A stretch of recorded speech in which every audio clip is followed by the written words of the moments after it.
Hello, everybody. Welcome to session 0 of the family campaign for Maximum Apocalypse RPG. I'm Scott, the creator of the RPG version of Maximum Apocalypse, based off of the board game of the same name, made by Mike Nade and the people at Rockhammer Games. Thanks everyone for coming here who's here right now, and everyone else who's going to be joining the campaign later. We can watch this video and get to the same point, make sure we're all on the same page. So thanks everybody. It's a session 0, so I guess we could have everybody introduce ourselves, but we're going to talk about your characters later anyway. So if you want to just throw your name out and what kinds of stuff you're also affiliated with or websites you have, please do so. We'll go in like a cool order, and then I'll get to starting this discussion on what the campaign is going to be. So I'm gonna base this entirely off of what I'm looking at the bottom of my Google Hangout screen, which means that up first we have Dana. Well, hi, I'm Dana. I'm not really affiliated with anything. I'm just here to have fun. So. Cool. And then it's David. My name is David, and you may, as we talked about dogs, you may hear that I live on a working farm, so you may hear roosters, ducks, goats, sheep. I would apologize for that, but I don't apologize for them anymore. And for advertising, I do have a blog, a website. It's Dave's Corner of the Universe, where we talk about just weird things, pop culture, and a lot of Lovecraft. Very cool. Very cool. And then next is Sven. Hi, I'm Sven. I have a small YouTube channel where I do some campaigns on, which is 7E City, which you can call me as well. I'm excited to be here again. Cool. And then Sergeant 86 Delta. All right. Yeah. I'm. What to say there? Like regular. Yeah. I'm a regular victim. Volunteer for these games.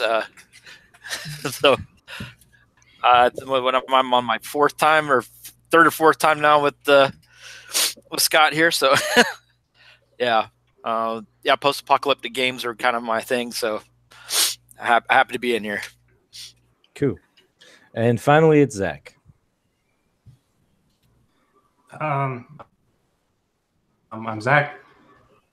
Don't really have anything. Just someone who got to get on one of these games. Cool. Well, welcome back. Welcome back. Sorry, I didn't mean to jump in and interrupt you there. But welcome back to Game Session for those that are here for a second time.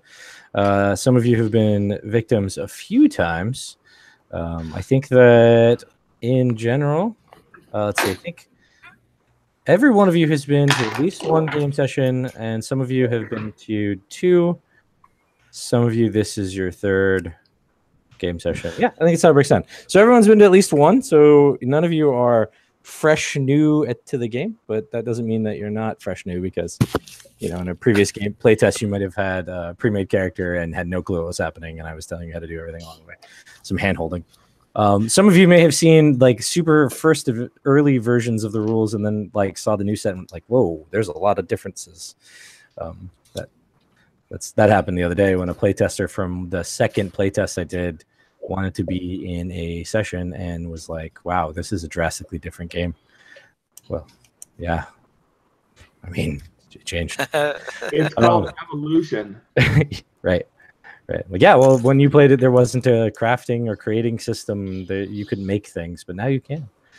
Okay, so let's talk about the session or the campaign that we're going to be doing. The campaign currently is being called The Family. Ostensibly everyone is part of this group of survivors called The Family, and they live on a compound called The Home. If you haven't read the document for it yet, we'll get into it a little bit more, but that's the general idea of the campaign. Everyone is expected to be some person who's part of this family, but the family is sort of a loose definition of people that are surviving together. So that doesn't mean that everyone has to be friendly or familial with other people in the group. You can straight up hate them if you want to. But based on that, what kinds of things do you think? Or I'm sorry, there's some player behaviors that do come up from time to time. I'm going to ask you guys what you think are acceptable, and actually the easiest thing to answer is what is unacceptable behaviors for players to throw at each other in a campaign, especially of this nature. It's a weird question to ask, I know, but I'm wondering. And don't read from the PDF, right? I mean, yeah, reading from the PDF is fine, actually, because I already threw some family rules up there. But there are some things that need to be addressed just basically because sometimes people think that certain kind of behavior is okay, and then they find out later that it made a lot of people feel uncomfortable. So is there any ideas, any things you can think of off the top of your head that you know right now will make you uncomfortable if it comes up?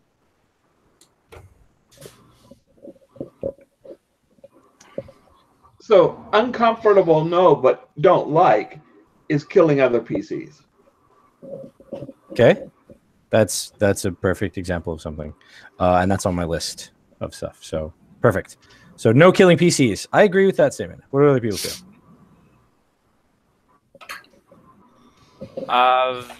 Like in a live session and stuff, I would say if you got the romantic interest, you just keep it at a.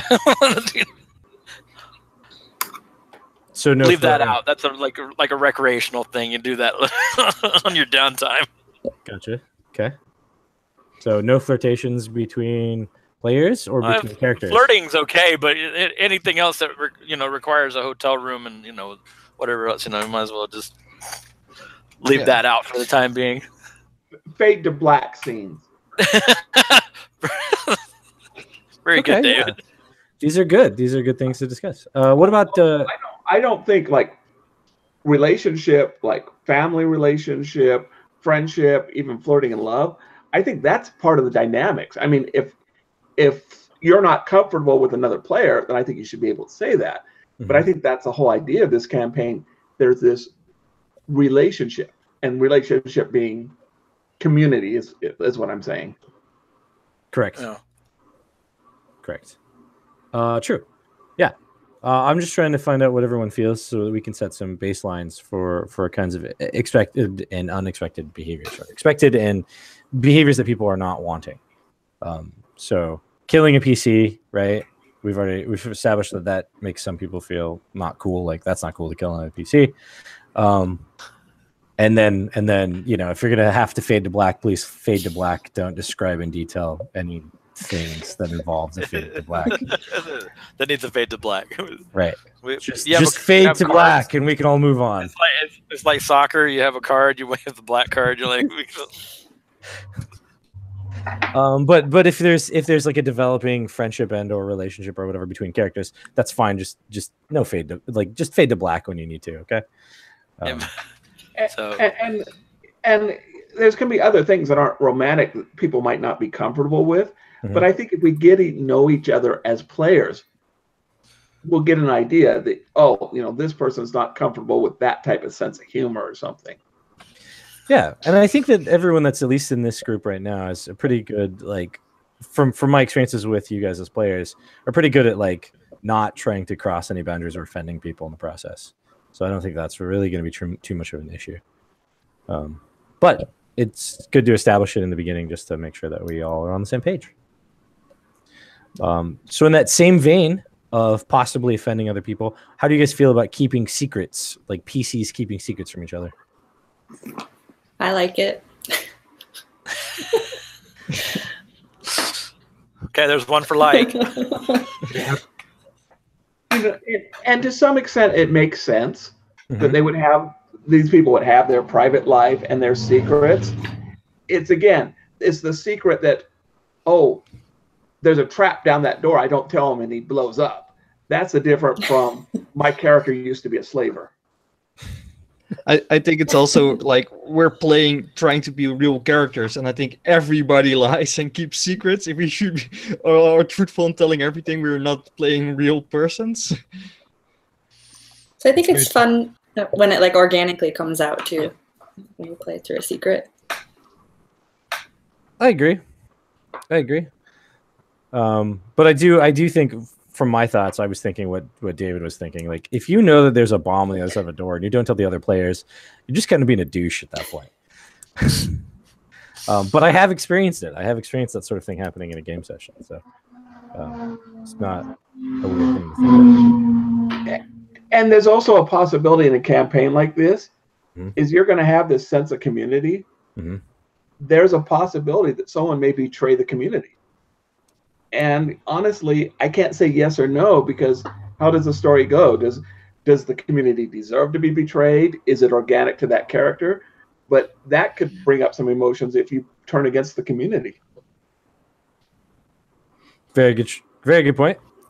So in your thought process, if it makes sense with the story for there to be a secret, that's fine. Especially if they're intentionally doing it to betray like the community, to do some, to play out some storyline for their character. That's okay, right? That's what we're saying. Generally. Yeah, I think as long as it's not personal. And then again, I can't tell you what personal is. I can't define it, but you kind of get this idea. This person's doing it because it's a story, or this person thinks that it's fun to make, kill off my character type thing. Sure. So on that same vein, how do you guys feel about player agency, or like players doing things that they want to do, even if that's not really related to the campaign? Well, I think that has to happen. Yeah, I think if you volunteer to be in the session, then you're already like quote unquote committed for that, whatever the session is headed for. Yeah. You shouldn't really like be out there trying to do your own thing if you'd already you'd volunteered to be in that. So if we're going out to gather food, you shouldn't be out there trying to build an adobe hut or anything, Right. Unless it's a smokehouse, and then in which case, I can. No, this is a thing. Like I looked through some ideas on what to talk about in session 0, and this one stood out to me because it has happened several times in a game, in a campaign or a game session I've run, where there's been at least one player in the group that was like, well, that's all cool, but I want to go do this other thing that I'm doing alone. And that works in certain kinds of games or certain kinds of campaigns, but in most game sessions, much like this one, the campaign isn't like that. Stuff can happen on like downtime or outside of the game sessions, and that's totally fine. Right. You want to build an adobe hut, we could talk that through. We could work that out, and then like that'll affect the rest of the campaign because you built this smokehouse out in the desert. But there's no reason to like take up game time to be like, all right, I'm gonna go wander off away from the group for 3 days to build an adobe hut. Right. Unless it pertains to the storyline, And it's a fine line between spontaneity and stealing the show. Mm-hmm. Yeah, I mean, I would say like for small time, you can split up the party. Say you're in, because sometimes it makes no sense for all of you 4 to keep together. It's like somebody wants to talk with 2 of you, and you're like in another game. It would be like a shopping center or something. It would be crazy to stay together like the whole time. Mm-hmm. Like you can split up in small groups for like, let's say a half hour. Let's say like, oh, let's meet up back together here in that kind of moment. And I think that's possible. Yeah, but for a long time that shouldn't. Right, basically 2 separate game sessions going on where you have like the group doing X, Y, or Z, and then one other player off doing something else entirely the entire game session. Yeah. There was a Shadowrun campaign or game I was in at a missions table where one of the players basically went off on their own, and so they ended up sitting out through the rest of the game session so that the game master could come back to them at the end and be like, okay, so let's finish up the rest of your storyline. Right. And you're off, and there you go. It happened. It was weird. It's like, okay, then take your truck and your mind-controlled zombies and go off somewhere, I guess. Vroom vroom. Right. So, and I think we also addressed this other idea that comes along with that, which was spotlight sharing. I think we've already kind of talked about that a little bit. Stealing a spotlight for no reason other than to steal it is not seemingly acceptable, but right? Am I understanding that correctly? Yeah, you just split the spotlight, so now you got 2 spotlights. I mean, I think that there's lots of opportunities for players to do a thing, and I tried to design the game mechanics so that all players can do a thing at basically all the time, right? But that's not necessarily the case. So some people might feel like they're getting less of a chance, but I think the real problem that I'm wanting to discuss is like if a player is every single decision or action they want to make for the group, that might be a problem for some people. So the question is, how do we, if that's happening, what do you guys think? How should we address it? Well, that's up to the players, I think. If somebody says we're do this and everyone is okay, then it's fine. But if one is acceptable and the other three are like, no, we're not going to do it, then he's just outvoted, I guess. Like, it's hard to convince others of doing what they don't want to do. You give. I've played in games where they've actually had each session they rotated who was like had the final say on things. You know, which character had the final say. You know, so if there was like, so it was kind of, I guess you'd say, it was democratic, but in the end, you know, it was like, okay, we've got, you know, we want to do this and we want to do this, and then the one that was technically in charge of the session was he would make the final vote for what was going on. But those kind of things, I think you could. Hopefully, you don't have.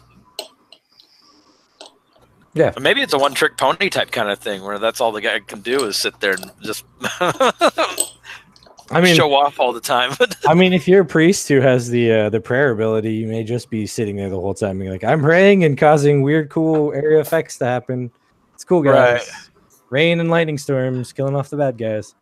And bringing that up, and that was a thought I had from the last playtest we did, because I had the character that I had set up had the deja vu ability, and it was like literally I had so much luck that I could literally just throw it around, like, and I was like, I got to the point where I was like, man, am I abusing this? Because and that was a concern I had when we got done, was I was like, okay, how much did I, you know, how much did my character like derail things by actually just I mean, I think that particular question about that particular ability, it might be up to the game master.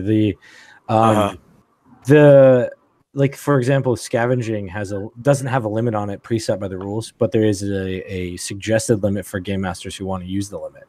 Right? There's game masters can limit it to a certain amount per game session.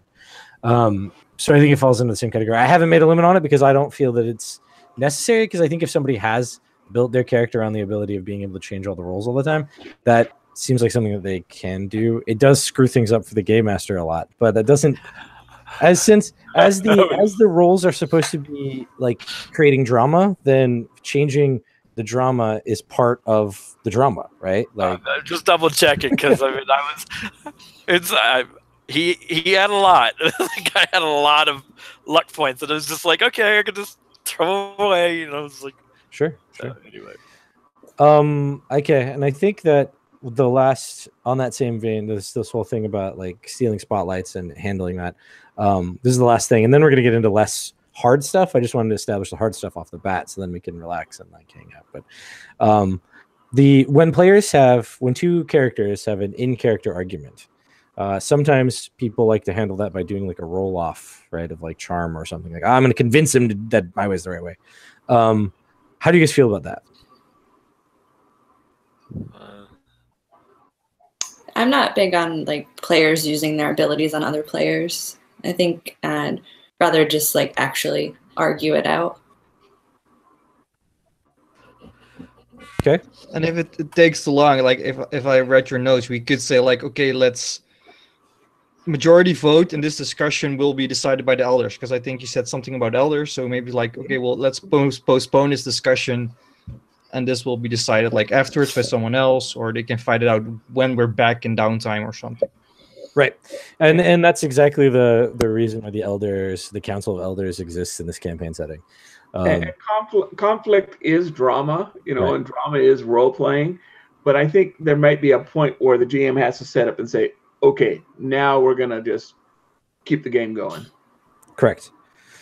And I agree with that. And I would just want to see if people thought that was okay for people to roll, because in some cases it seems all right. In some games, and other games, I've been the brunt of a character using their special abilities to control my character's mind, which really pissed me off as a player. Right. So much so that the character actually turned on the other character and just ruined his entire life, and that was how I roleplayed that. And since it took like a month of gaming for that to actually finally like come to fruition, the game master totally accepted it, because it was like this slow build where everything was failing for that character, and he never knew that the reason it was all failing was because another player was destroying his character's life. So that was an interesting way to handle it. But the rolling off ability is what started it. Like when that special ability was used on me, I was like, that's not cool, and that's not how that should be used. So that being said, the established Council of Elders is exactly for that sort of thing. If the group says, "Hey, let's take this up to the elders for them to decide," then we'll figure it out in a out of game session and sort of decide what we want to do about it. And then the community, the family, votes on how they want to move forward with whatever that in character argument. Sound reasonable? Yeah. Yeah, that Cool. works. Okay, so now let's talk about the game and the game mastering style. You guys have all been in a game session with me. You know that my style is kind of my style. I mean, I don't think I'm going to surprise anybody with the way that I do this, because you guys have all experienced it before. But for those that are joining my campaign that maybe haven't sat through a session with me, I generally like to let people tell me what they're going to do, what they want to do, and then I sort of prompt roles for people. I do talk a little bit more than I should, I realized, when looking back over the videos. So heads up, I may talk a little bit more than your average game master, like I'm doing right now. Reggie. But yes, so I do try to let people say, like, tell me what's going to happen. But I make a context first, and then I let people tell me how they want to handle that. And if nothing happens, like if people don't move forward, I will sort of prompt a little bit, and I hope that doesn't bother anyone. I know some people get really bothered by that, but I do, to sort of move along so that it's not just stagnating, I do occasionally offer prompts. And the other thing about my style is that I'll try to create a bunch of things happening at once, so that there are things happening in the background, and that means that sometimes players won't find everything. And not because I'm trying to hide anything from people. It's just that they just didn't look in that direction, or in that, find that thing, or they went.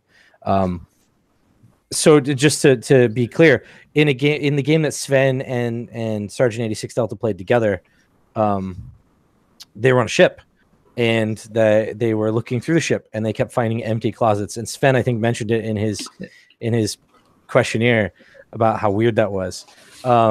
The fact of the matter was that they had started at the bottom of the ship and were working their way up. But all of the stuff that they would have found in those cabinets had already been gathered into a place that was higher up on the ship that they never got to in that game adventure. And so to Sven, it looked like they kept opening cabinets that were empty. And it was like, I don't know why these are all empty. That was kind of weird. And the answer is, well, because you started from one section of the ship and you never got to the other section of the ship. And that's sort of... In character, I even mentioned like robots, because the only thing that was left were medical supplies. And I was like, what needs everything except medical supplies? And that's true. And that's absolutely true. That was something that was pretty reasonable when he said that. I was like, that's actually a good point. Not really what happened, but that's actually something that could be reasonably assumed by the players at this point, based on what they're finding. But if you guys had gone the other way, you would have found a bunch of other stuff and been like, why is everything gathered in one place? Clearly somebody was trying to slowly take it out of the hold. Why? And then by going down to the hold, you would have found what was waiting for you there. See, so like in reverse order, the game would have looked different. And so just throwing a heads up, sometimes you might find stuff that didn't make sense to you. And there's a reason for why it was done that way.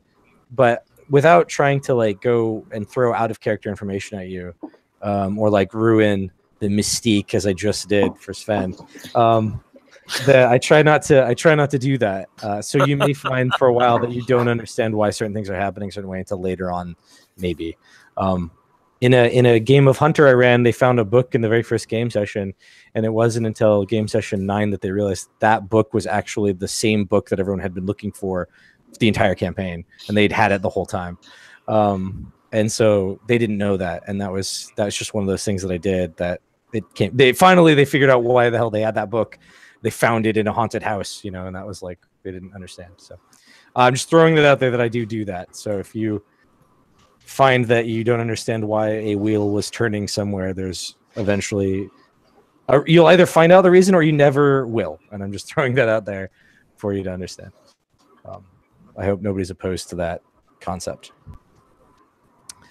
I just think that for me, I like games where the world itself is rolling without the players pushing it. You know, not that you're not important, just that there are things happening in the world that are outside of your control. Fine, you don't like me. I got it. No, because I intend for you guys to, like, you know, for players in every game session or campaign I run to get involved and to encounter stuff. But even sandboxes, right? Big sandboxes, I still intend for stuff to happen. But I just I don't like the idea that the only thing that happened in the world, it happened because the players did it. You know what I mean? That because the players pushed the car down the road, that's how cars got down the road. Right? Like, it just seems like a weird idea to me. They should find a bunch of cars already pushed down the road and be like, well, who pushed these down the road? You know what I mean? And then maybe never find out. Okay, so player absences is another next thing on my checklist. How many of you guys think that you will come to every session every time? I'm going to say I'm maybe pretty close. I'm sorry. What was the question? What you said? The question was, do you think that you will come to every game session every time? I think many. 95%. Yeah, mostly. Yeah. I'm going to have some Saturdays I'm just going to have to work to cover other people. So it just won't be a choice. But most I'll be able to make. Okay. Because I don't know necessarily what my work schedule is going to look like. Sure. Sure. And my schedule is pretty set, but I just changed companies, and so it might fluctuate, but I doubt that it'll be so fluctuating that I will start missing every session. Which case the campaign's over, right? But for player absences, it's already pre-established that the idea behind this campaign is that you're all one big community called the family, and you have jobs in the family to maintain this compound known as the home. Talk about that more in a minute when I actually explain what that is. But the idea is that each player is a person in that group, and so you guys have characters that are people, and you don't have to come to every session because it's easily explained that if you didn't make it to the next session, it's probably because your character was off doing something else for the family, right? So if you come to one and then not the other, like that follows it, and then a later one, that's absolutely fine. It's just that in that meantime, you were doing some other thing for the home. Does that make sense? Yeah, I guess. But that does mean we have to be back at the compound at the end of every session. That means that at the end of every session, you will be at a place where getting back to the compound is either what you've done or is easily explained away in a couple days later you arrive at the compound between the game session. You know what I mean? Like if you're trapped, if you do end a game session somewhere outside of the compound, then I'll figure it out from there. But my intention is that each game session will either be that you're back with the group or that you are in a place where you will be back with the group eventually. And the following game session, because it's so fluid, if you don't like your character, this is in the same vein, don't like your character, you change out your character. Totally fine. They're just a family member the family member you were playing is now off in the woods somewhere or off in the shadows, and the character you are now playing is the current character that is actively involved in stuff. That's easily done. And so in that same vein, if, for example, the group is outside the compound, the next game session might be a whole new group of characters going out to find them. Right? So that's a thing that can easily happen. So it's good to maybe have a reserved character planned out. I think so. That gets to the next question about character deaths. Character deaths may happen, and if you and they probably will, because we're trying to play out the long-term effects of like hunger and things on characters. And so if your character dies, then they're dead. I mean, there is the in-game mechanics for restoring or catching a character before they die and bringing them back, you know, as it were, reviving them from their death. But if your character dies, they are dead. And so you're probably going to want to have at least one character in the background that you've got for in case your character dies. And so you should have like basically two characters on hand, like one character, your character, and then the other character that you may flip flop if you feel like it. And the way that I'm sort of going to run with that is that if like you can transfer some experience from one character to another if you're deciding to play the new character. Like if you're transferring, you had character A for a while and now you want to play character B, you can transfer the last game session's experience on the character B to just sort of move them along and say that they've got some stuff that they've been doing. But if you like play character A for a long time, and then you're like for half the game sessions that we're doing, and then you want to switch to character B, you can't just transfer all of the experience over. It's like, oh, I just got this new character. It's kind of. But if you want to jump back and forth every other game session and play, your character A on sessions, all the even sessions, and then character B on all the odd sessions, you can do that. The characters are just going to gain experience on those sessions, so they'll both slowly be moving up in their experience levels. Does that make sense? And because it's not a level-based game, I don't think that's a big penalty or a big issue. No, I don't think so. And it's the same reason, like when Carrie Ann asked me if she could use her character that she'd use in another playtest, or she should reset it to 0 as far as the experience points went. And I was like, it doesn't matter, because that in the way that this is structured, everyone's going to miss out on some experience at some point, right? Like their character's going to lose it. They're not going to gain it or something. So having like 300 more experience points than, some of the other people is not going to make that much of a difference. Plus the way that leveling up works, since there are no levels, you could use your experience points really well, and someone else could use it in a way that you think is really dumb. Like, well, he spent 300 experience on learning 3 new languages. Woo! Totally useless, right? You might think, but for that player, that might be how they think it works great. So it's not going to be the same kind of leveling going on, as it were. So, so expect to have at least one character in the back. Cool. Does anyone have any questions about what to do if they want to step out, or if their character is just flat dead? Flat dead? Yeah.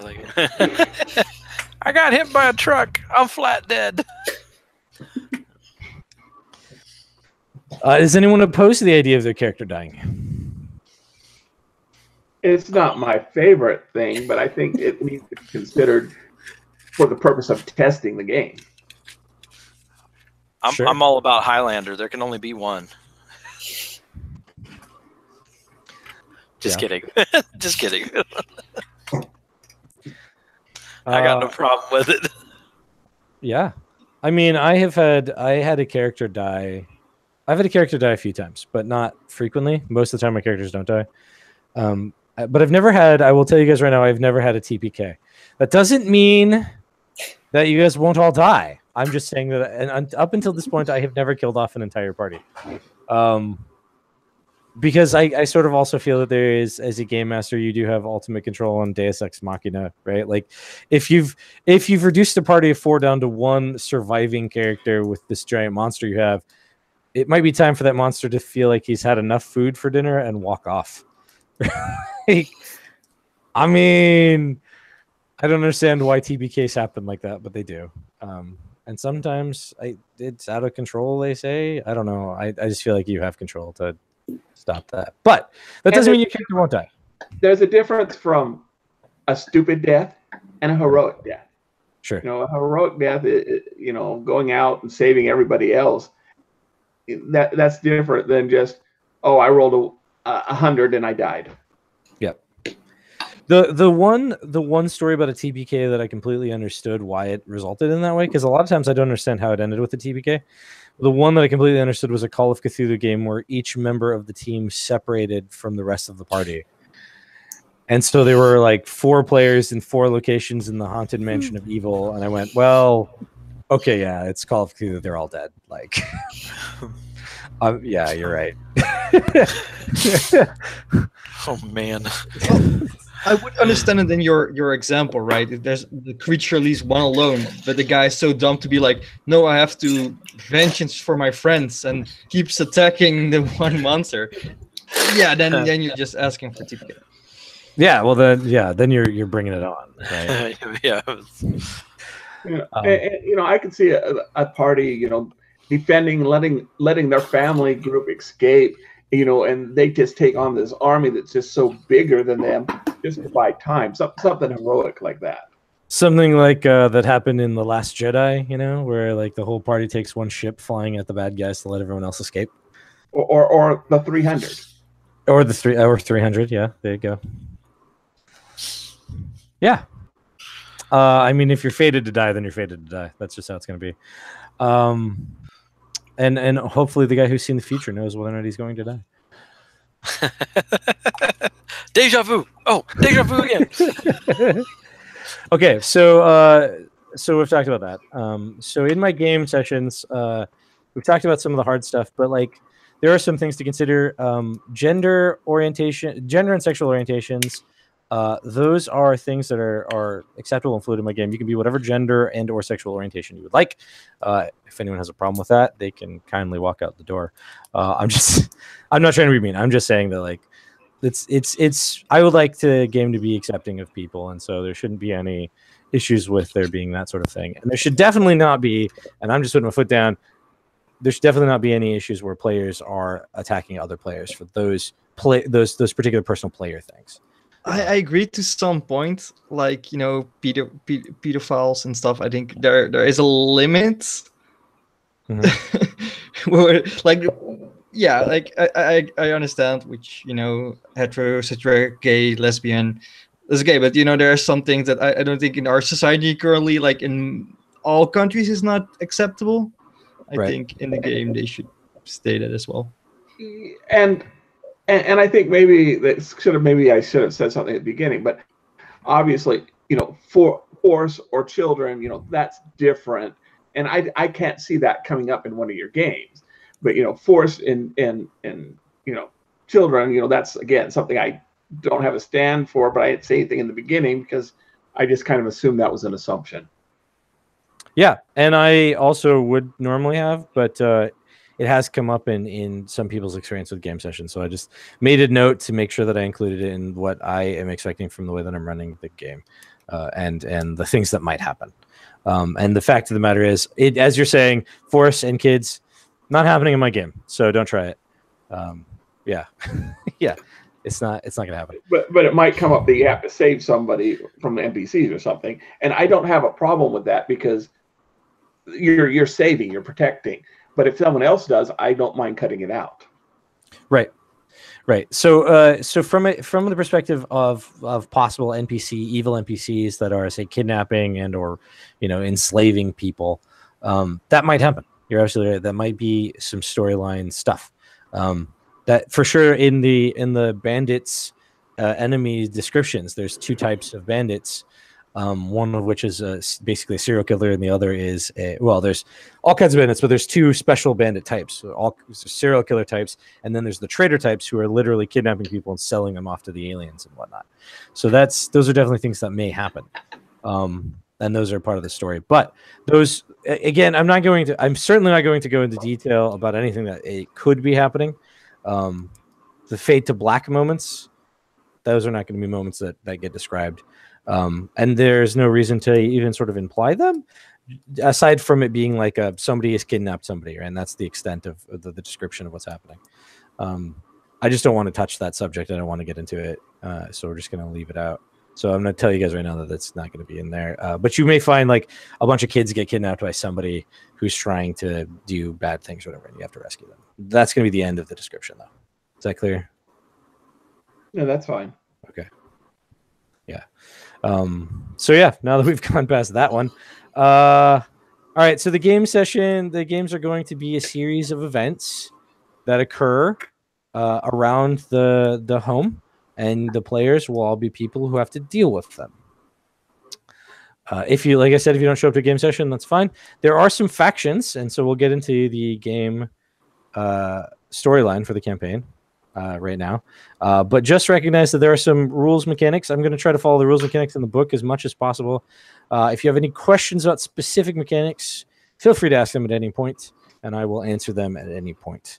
But it should be, I think that if you've had a chance to read the rules, then you can kind of understand what I'm talking about, like stacking advantage and, repeated actions and stuff like that. But one thing I guess I do have a note here that I did never include. If you're readying an action or holding an action, if you don't do it by the end of the action phase in which you're doing that action, it disappears. So you don't get like a benefit in the next action phase.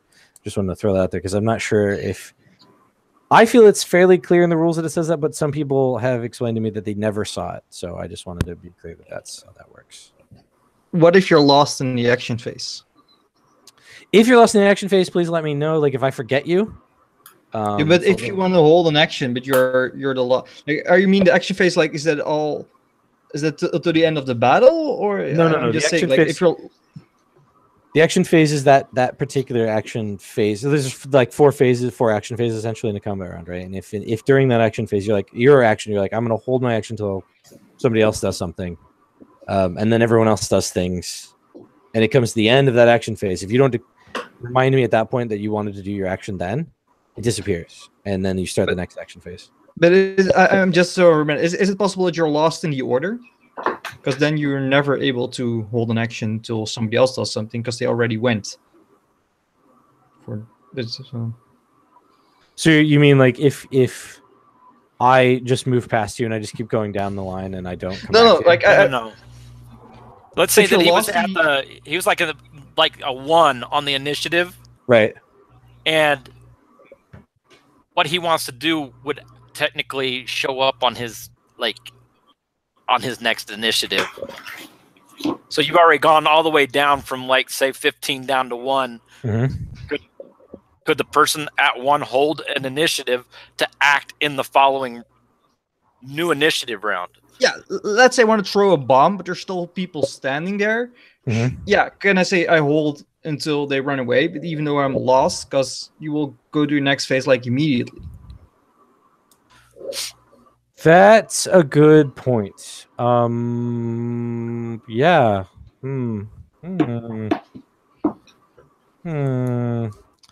Because technically the condition hasn't been met for him to, because he basically said I'm holding my action until people clear out.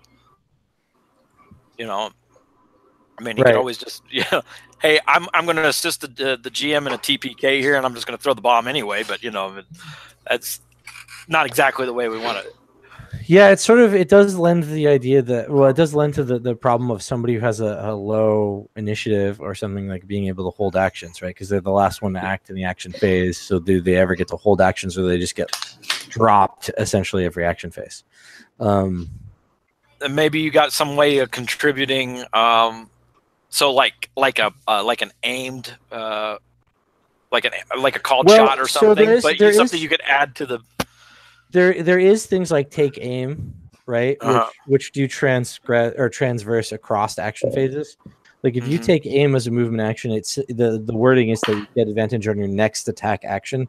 So if you don't do anything until that next attack action, even if that occurs in the next action phase, that's when you get the advantage, right?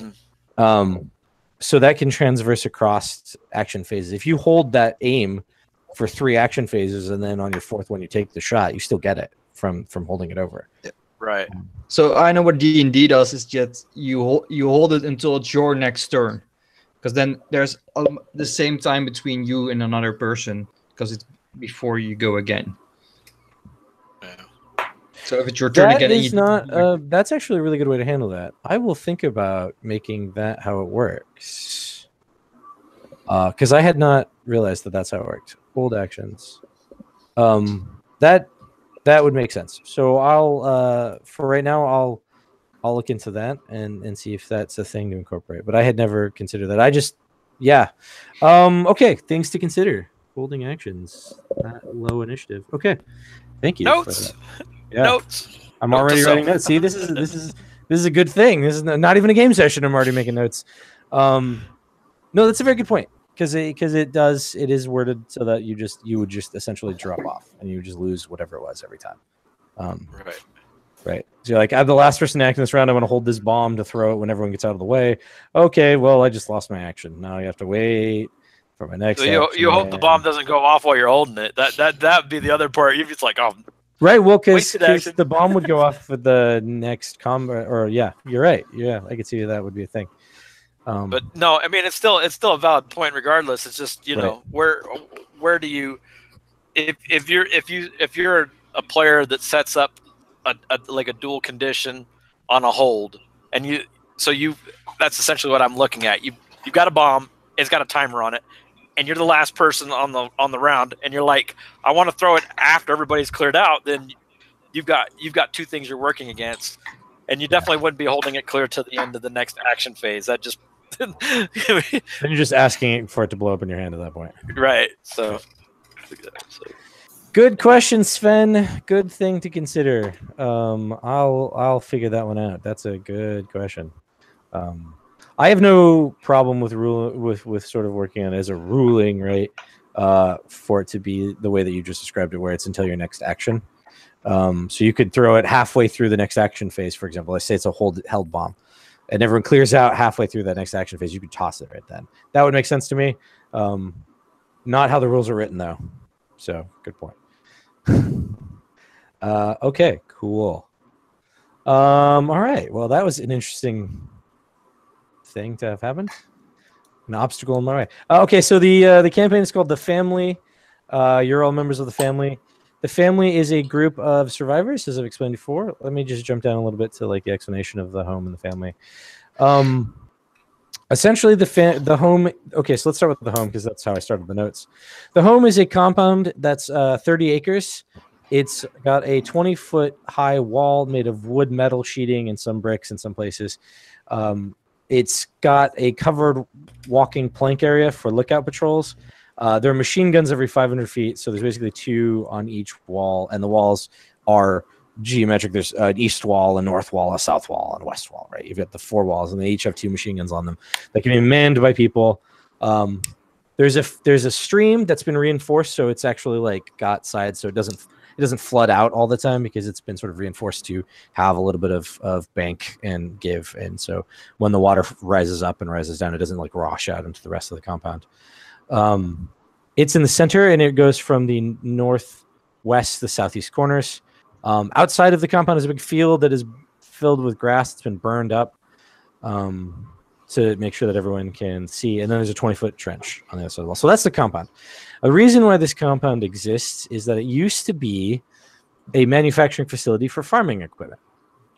And 10 years ago, which is how long it's been since things went haywire, 10 years ago when the chaos began, people who lived in the nearby town who had some experience in that factory ran to it for safety, in that they thought, hey, this is a big space on a big open territory. Maybe we can get away from these strange zombies or whatever. Basically, some people thought it was a good idea to go to this compound, and they brought their families with them, and they tried to build some fortifications, and there were successes and there were failures, and people died. And then along the way, the rest of the people that live there have wandered in. Some of them, i.e. you guys, some of you are people who were there relatively close to the beginning, but not the first group. Of the first group, there are only 3 people that remain. They're family heads. They're part of the group of elders. They're the 3 founders that exist on the group of elders, or on the council of elders. And so you have this, they're the only ones. So everyone else has come after that. So nobody's an original founder of this place. Does everyone understand where you stand in the hierarchy there? You're not a founder. Cool. Yes. Yes. Okay, good. I'm just asking because some questions might arise with that. However, you've come after that at some point. The need for food is the biggest thing in this facility because you've got the walls up and they're relatively fine. You can, you guys do occasionally make repairs and rebuild parts of them. You do whatever you can to keep the walls up, and everyone is required to do wall patrols. You have to do them. It's just how it works. There's a couple of people that maintain the shifts. You have one guy that's one of the founders. His name is Gunny. He's a really strict military clerk who maintains the inventory for the family of shared stuff. That doesn't mean you don't have personal items. You just have shared items from the family. If you have like your own gun and your own bullets, that's well and good. But then the expectation is that you're not going to borrow the family bullets when you need to go out on a hunting trip or something because you have your own supplies. But then it leads to like how much of your own supplies do you use and how much do you get to keep when you come back with your hunting trips. And so there's that sort of dynamic that goes on with the politics. But Gunny also maintains the schedule for the walls. If you can't work the walls, then you have to work in the kitchen. So rule number 1 is everyone works. If you're not at the fence, then you work in the kitchen. If you're not in the kitchen, then you better be mending something. And those freeloader childrens who don't do anything, they've got some problems. No, but anyone who doesn't put forth effort, at least in some way, to help maintain the family is generally considered not a good person and is often ostracized, if not kicked out entirely. Not that anyone's been kicked out recently, but there's obviously considerations, wounded or giving birth or right, they're sick or they're pregnant or they're children, right? Then they're okay. But if a kid can sit at the wall and shout out every time he sees a zombie, then great. Then he's doing his job. The other thing is if anyone gets infected for whatever reason, then they need to report it as immediately, or else everyone suffers. If somebody is found to be hiding that they were sick and their sickness turns out to be the Z virus, essentially everybody that's considered a close proximity family member or a friend, close friend, is also exiled along with that person from the family. So it behooves you to report when you're sick as soon as you know. Otherwise, you'll end up screwing everybody else in the process because they just don't want the virus to spread. And then rule number 4, no means no. I think that's clear. No means no. That's a rule that had to get created because some people didn't follow it, fortunately. And then finally, the elders are elected by death and then subsequent vote. No one gets to kill an elder and become an elder. That is not a rule. That is not how it works. And again, that rule had to be created because someone tried it. So there's clearly some activity. What does that mean, elected? Sorry, no means no except for rule 1, which everyone works. You can't say no to work. Well, these rules obviously have a hierarchy, and if you're gonna try to see the higher numbers essentially. What does it mean elected by death? Like they're elected until they die? Is that okay. So an elder is an elder until they're dead, and then when they die, then a new elder is put in their place by vote, right? So you can't just kill an elder and then you become that. You don't take over that elder's spot by killing him, or him or her, right? It doesn't matter. You kill them and you don't get to take over their spot. That's not how it works, and that's especially important for any elders that have like a son or like a right hand or a cousin or something, someone who is like their underling that works with them all the time, that thinks, hey, if I just do all the stuff he's doing and then I kill him, I'll get to take control. If they kill him, then they're in trouble rather than they get to become elder. Like, there's no killing off your elders to become elders thing. So clearly someone's tried that, and that's the rule that got created. I mean, rule number 1 and rule number 2. Rule number 2 is if it's not yours, don't touch it. If it's been there for a while, tell the elders. That came out of safety. If you steal an object, obviously, if you steal an object, that's wrong. But if you also have like a bag that's sitting there and you don't know what it is, and then you walk over and you pick it up, it turns out to be a bomb, and you just blew up in your face, well, that's not good either. So if it's not yours, don't touch it.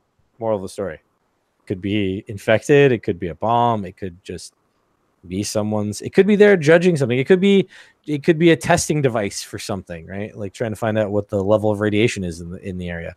Just don't touch it if it doesn't belong to you. So rules number 1 and 2 came about out of just rules that they created, and then the rest were out of necessity.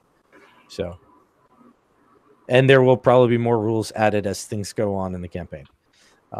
Things that you guys see or encounter or do might become rules later on, like no shooting zombies in the back of the head at the fence at night. I don't know what rule might get created, but there might be.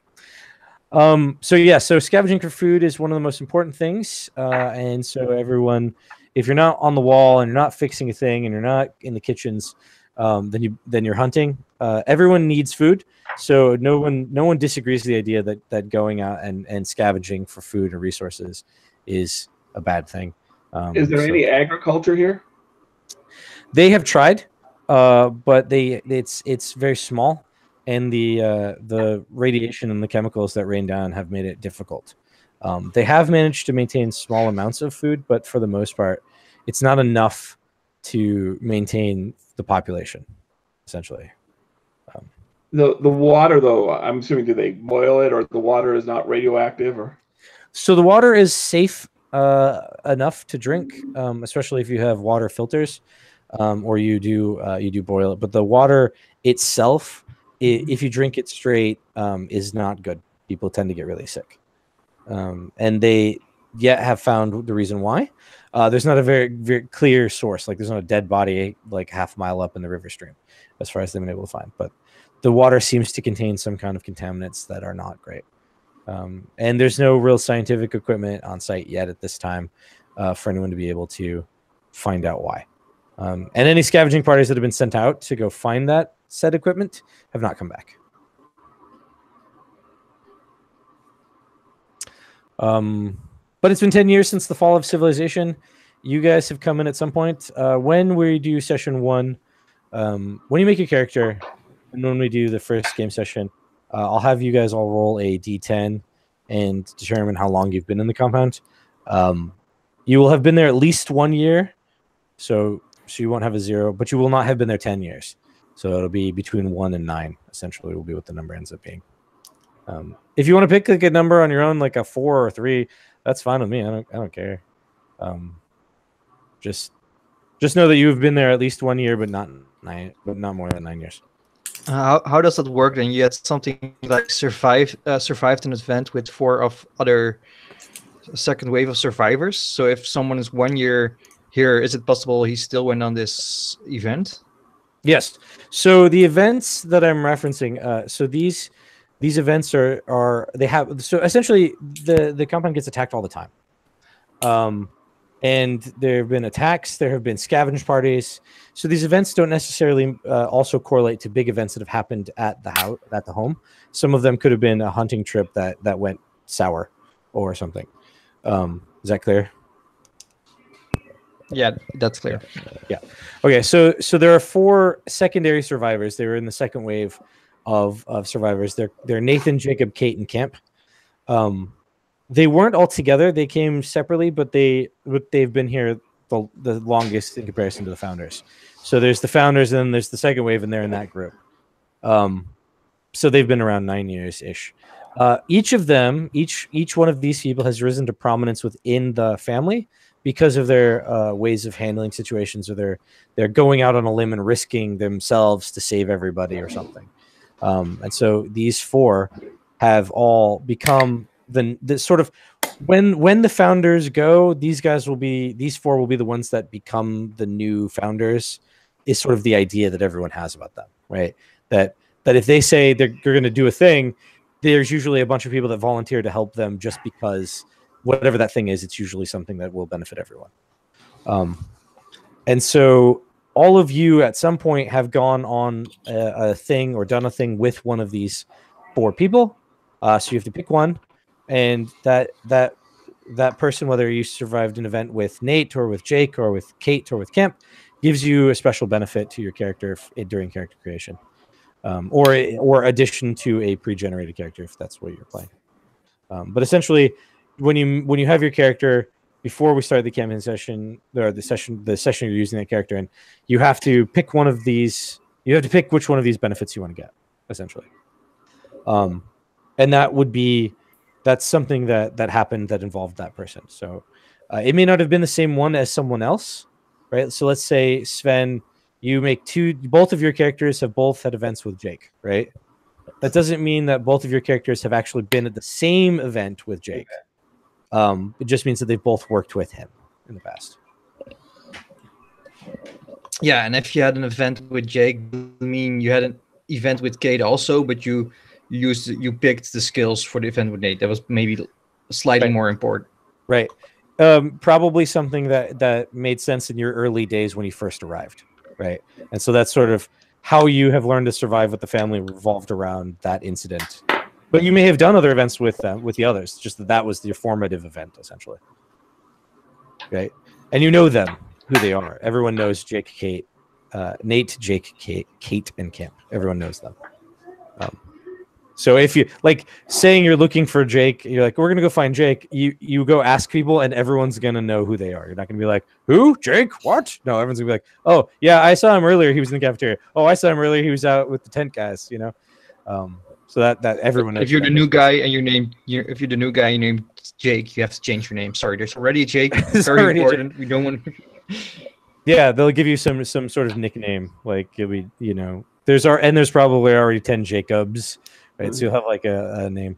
I mean, when I was in the fraternity, we encountered that. We had like 4 Chris's at one point, so they all had a different version of Chris, right?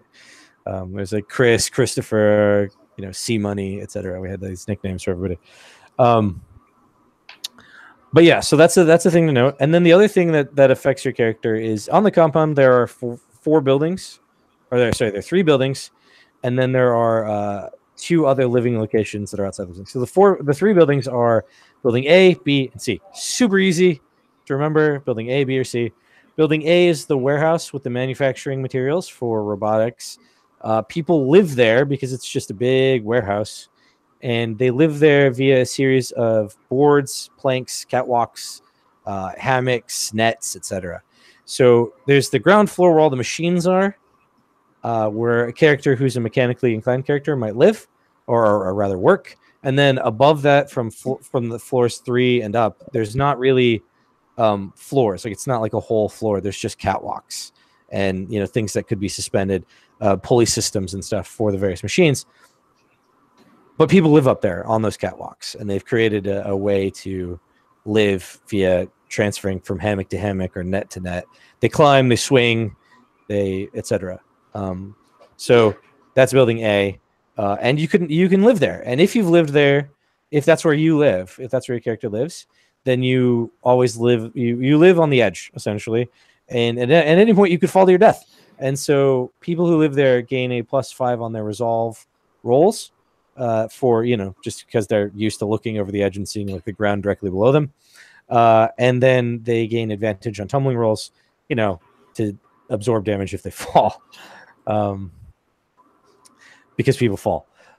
This is where Camp lives. He lives up in this area. He hangs out he lives in the hammock zone, in the danger zone, as it were. And yeah, and that's that. The first place. If you live there, you suffer from 1 hunger damage at the beginning. At the beginning of the campaign, you have 1 hunger damage, because I don't know, because that you don't get to eat as much as everyone else for whatever reason. It's hard to get it up there to you, I guess, maybe. You dropped your food. Yes, you have a problem with sometimes when something slips out of your hand, it doesn't just fall to the plate below you; it falls, and maybe someone else gets to snag it before it hits the ground, right? The 5-second rule doesn't apply because it takes you 10 seconds to get down. Exactly. So there's that. Building B is also 3 stories. They're all 3 stories. I'm going to tell you right now. All 3 buildings are exactly the same size and shape and dimensions. They were made like uniformed in this factory facility. There's a small parking lot area, but it doesn't matter. It's been sort of messed with and smashed and dug up and things like that. But it's also, people have tents on it, so it doesn't matter. But anyway, the building B is a 3-story building. It has a cafeteria on the first floor where the family eats. They have family dinner, which is kind of basically where people just eat together. They share food and supplies. It's also where group meetings and discussions happen. So if the elders decide to have an elder meeting to decide a factor, that's where they meet, is in the cafeteria. It's the place where you'd find the alternative job to working on the wall. So you can volunteer in the kitchen if you want, which is going to be right now. I don't have any game sessions that involve directly the kitchens, but the idea with the kitchens is that it can be one of those locations that your character is at if you can't make it to a game session. But the character's in the kitchens doing something for the game session, so you're playing a different character, or you were just not there. So just know that that's where you probably were. There are 2nd and 3rd floors of this building. Above it are office space and the office spaces, all the offices have been converted into little apartments. And you know, all the furniture has been, all the tables have been broken down and changed into other things, but there's essentially little mattresses and hammocks and things, but they have doors that close, and so they become private housing facilities. And that's for anyone that has a family or is romantically involved, if they're married. Basically, if you get married or have kids, you get to live in Building B, which creates a different kind of dynamic among people that live there. And it creates this feeling that that's where everybody who is better off lives, because they're inside, they've got privacy, they've got, you know, their own sort of private bathrooms in some cases. They get to live with their family, and they're not just living in hammocks that could fall at any moment. So, you know, they're better off than everyone else. So elders live there in some cases, not all. Some volunteer not to live there, but many of the family leaders live there, and certainly all three founders live in the Building B.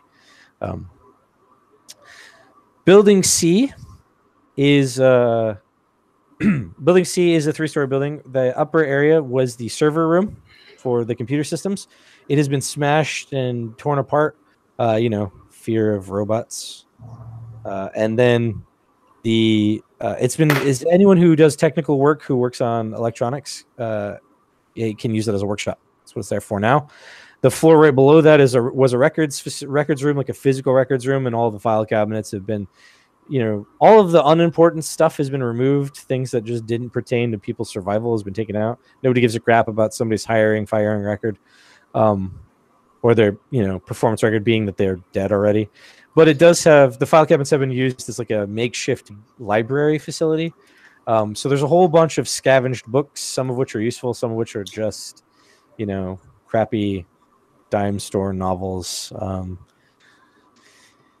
all over. So you can go there and read. The benefit to reading is, as the normal items do or normal items that involve reading do, like you can get a benefit, like advantage on your resolve roll for the rest of, like, for 5 hours or something, or you gain, like, whatever. So it's going to be related to, like, the way that comic books and like holy books and stuff work. You can use that as as a thing that you do, go to library. And then the first floor is the storage facility for the shared stuff run by Gunny, as I mentioned before.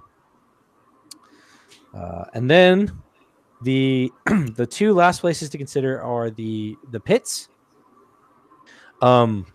The pits are a tunnel system underneath the buildings, and it's a connected basement system. The pits, basically, it's just this long tunnel that connects building A to building C, and inside there's a couple of different stairwells and things. People have moved in there, and they filled it with their various little hovels and little, like, makeshift house things. It's just packed with people. There is a path that does exist that occasionally doesn't exist, especially when someone decides that they're going to have a game of chess with their neighbor across the way. They set up the table in between them, and so someone walking along might suddenly have to climb over these guys that are playing chess in the middle of the walkway. But essentially, the tunnels were supposed to make it easy for employees to move between the buildings, especially if they're, like, going to lunch and they're working in the facility, the manufacturing facility or something. Instead of having to walk across ground and, like, the weather, they could go under the tunnel. It's nothing fancy. It's nothing awesome. It's just a tunnel basement system that was created. But it's overrun with people. It's, in theory, the place everyone would go if the facility got overrun, but it's already overrun, so nobody really thinks about it being the safe place, except the people that live there, who think that they have the safe spot, so when robots attack, they'll be fine. They're underground. Or if a nuke suddenly goes off, they're still fine. They're underground. So those are the buildings. And then if you didn't want to live in any of those, the last place you could live is in a tent. If you didn't want to find space. The tents are basically just tents set up all over wherever there's an outside space. The whole outside space is not overrun with tents. There are just a lot of them. Jake lives there. And by the way, Nate lives in the underground tunnels in the pits. And Kate, she lives in Building B. But Jake lives out with the group of tent people. They call themselves the Tents. And, well, everyone calls them the Tents. They just started referring to themselves as the Tents when everyone else called them the Tents. And they are very self-reliant. However, they're very close-knit community to each other. So they're proficient. They start off proficient in survival skill. Even if you don't have survival, you get proficiency in survival. And if you already have proficiency in survival, you get to increase it a level of proficiency. But they're very friendly with each other. They trust each other, and they work with each other really well. So they will like if a tent got hurt, like trips and falls, another tent will help them up without even thinking about it. But if a pitter, which is somebody who lives in the pit, if a pitter were to trip and fall in front of a tent person, the tent person would just sit there and watch them and wait for them to pick themselves up and walk away. But if the pitter actually directly asked the tent person that was sitting there to help them, then they would help them because they help other people. It's just fine. But they won't do it normally, right? And conversely, the people like the pitters probably, well, people from building B are usually too prideful to ask for help from a tent person unless they absolutely need it. And so the views of each of these groups in this social dynamic that exists is that people who live in building B are the top tier people, and they're kind of prideful, but they trust everyone because they think everyone thinks like they do, that everyone else is part of the family. And so they gain advantage on teamwork rolls, and they gain extra bonuses at the higher up degrees of success. But then after building B becomes the building A people who are still inside and they have freedom to move around, they're just really crazy. And so they just like to live on the edge. And then you have the pitters who sort of think of themselves as better than everyone in a way, but they're also the poor people. They really sort of accept that crime is a normal thing, and that if you leave something out, someone's going to take it. So the rule that if it's not yours, don't touch it, doesn't apply to them, or at least they don't think it applies to them. They're just not believers in that rule. And then like I said, the tent people like trust each other. But the thing about pitters is that they're untrusting of everyone else. Unlike the building B, they're like the exact opposite of the building B people. The pitters trust no one, and so unless they've been on 2 outings with a person, they won't trust them. So that even if they're another pitter, so that's the thing. So there's the resolve effect when you've distrust somebody. The resolve effect in the rule is distrust, where you have to roll a great success or better to like gain the teamwork benefit. That applies to every pitter until you've been in 2 adventures with them. Does that make sense? So every pitter, the rest of the party is not someone they should trust unless they've been in that party been with that person for 2 adventures. So if you say, for example, David and Dana are in one session together, and then David doesn't show up to the next session, and then he comes to the 3rd session, it's at the end of that 3rd session that Dana's character might start trusting him, right? So they can start having that they wouldn't have to roll a great success to do the teamwork with each other. But we can still role play it to some extent. Yes, you can still role play the distrust all you want. Just the mechanical effect applies until that time that you trust them. You know? Even in the first session, you save her life 3 times. Sorry, man, you have to wait another session before she trusts you. Yeah. Yep. Still don't trust them because here's the deal with that, Sven. You may have saved her life 3 times. Let's say we're just going to pretend, because I'm picking on Dana. Dana's character is the one that's a pitter and doesn't trust anybody. Sven, you save her life 3 times, right? 3 times. But in her world experience as a pitter, you save her life 3 times. That might mean you then go the next day, hey, remember how I saved your life 3 times? Why don't you give me that thing that you have, right? And like try to blackmail her or something. So she's still not going to trust you. But then the next time you go on an adventure, you save her life 3 more times. Well, now you've saved her life 6 times. Okay, maybe she can start trusting you. So I have a mechanics question. Mm-hmm. If I run Brother, yeah, and that's his first name, by the way, that those who haven't met Brother, he would probably go down to the pit because that's where he would go. And he has that self-sacrifice advantage. Mm-hmm. So does that mean when I was reading, I was thinking they wouldn't feel that way about me, but he goes out there because he has this self-sacrifice advantage. How would that work? Well, he can sacrifice himself for them all he wants. So, right? but do I have to make rolls to trust other people? Oh, I see. So if brother was a pitter, would he be distrusting of other people? Yeah, I would rather if we can make it where people don't trust him because he's that weird guy who chose to live down with those people. That's a good idea. So what you're suggesting is at least in this case, but possibly all cases, flipping it so that other people don't trust pitters, but pitters can trust other people. In this case, at least, because he chose to, he didn't have to live there, but that's where he went. Because because he has the, I mean, he's not naive, but he's sort of got this "I'm here to help you" mentality. Right. In a weird way, that would actually be really interesting to play out because that would mean there's even more reason for pitters not to trust this guy who could easily live at a different place and has chosen to live with them because now they have to think what's this guy's angle, right? Like what is he trying to get?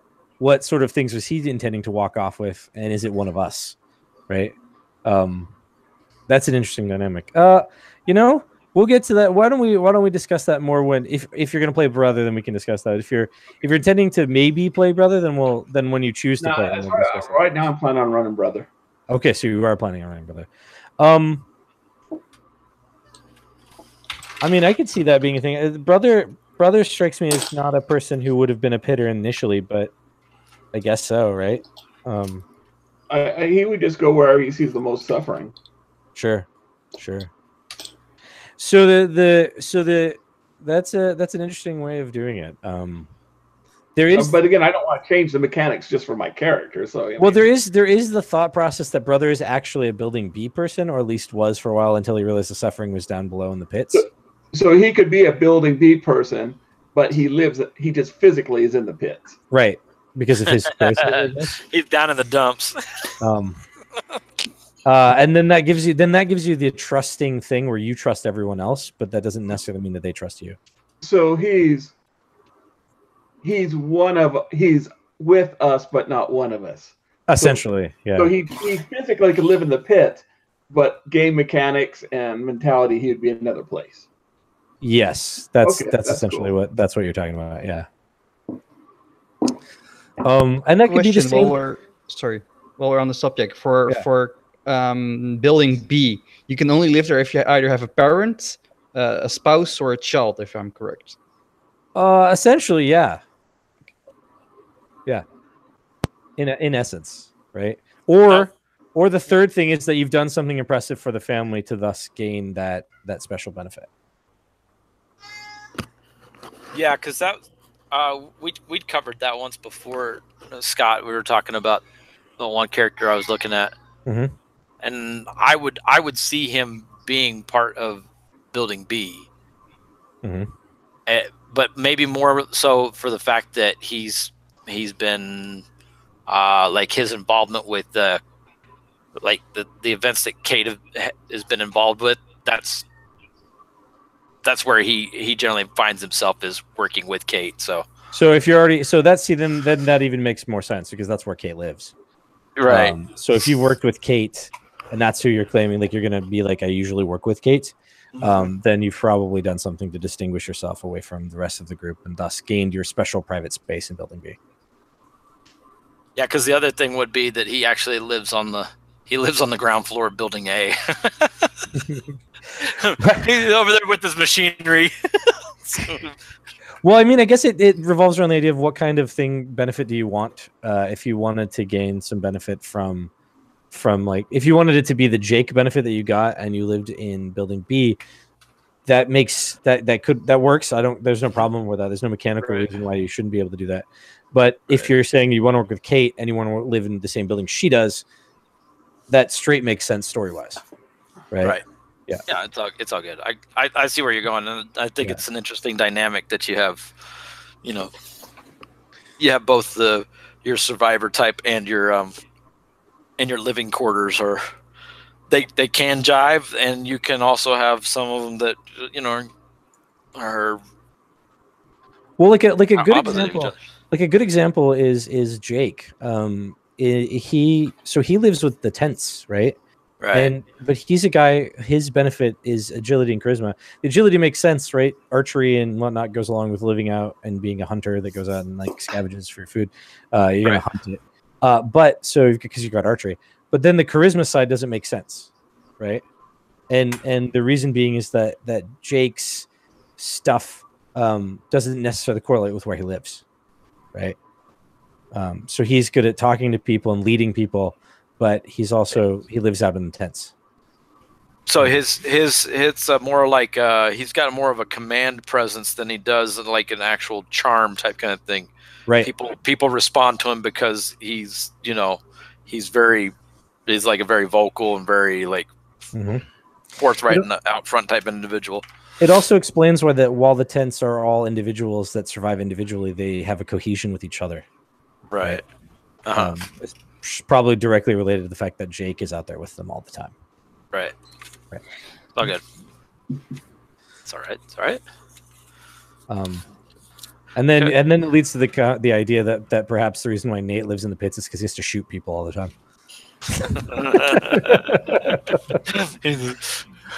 People are always coming by. He's like, I'm gonna have to shoot somebody. Steals some stuff, and he's got to take some people out. But that is where the crime technically occurs in the family. A crime is dealt with by the elders in cases that are severe, but like minor crimes are dealt amongst each other for most part. Like if somebody in the pits were to walk off with somebody else's thing, and somebody confronted them, was like, "Hey, you totally stole my thing," others in the pits would step up and be like, "Dude, why'd you steal that thing?" And then they would deal with it that way, rather than take it up to the elders necessarily. But if in that process somebody killed someone, then that would get brought up to the elders, right? Or if that resulted in some chaos that destroyed some things, then that would result. But generally, people handle each other inside their contained space. Right. Okay. On that same vein, there is also a separate group of elders that aren't elders. These are the religious people. All of the people who claim to be religious in some kind meet each other every week to discuss the current affairs and psychic spiritual matters that are threatening the compound. This is where Brother would flow in. He doesn't necessarily have to be one of these guys. You don't have to put him there. But yeah, I was gonna say, but there is a group that does do that, which is what Brother does, right? So, so there is a group of the religious people. They get together and they discuss things. And there's not one compound religion. There's just this group, and that's what the church is essentially. So anyone who feels like they need spiritual enlightenment will go hang out with this group every week and discuss things and feel better about life.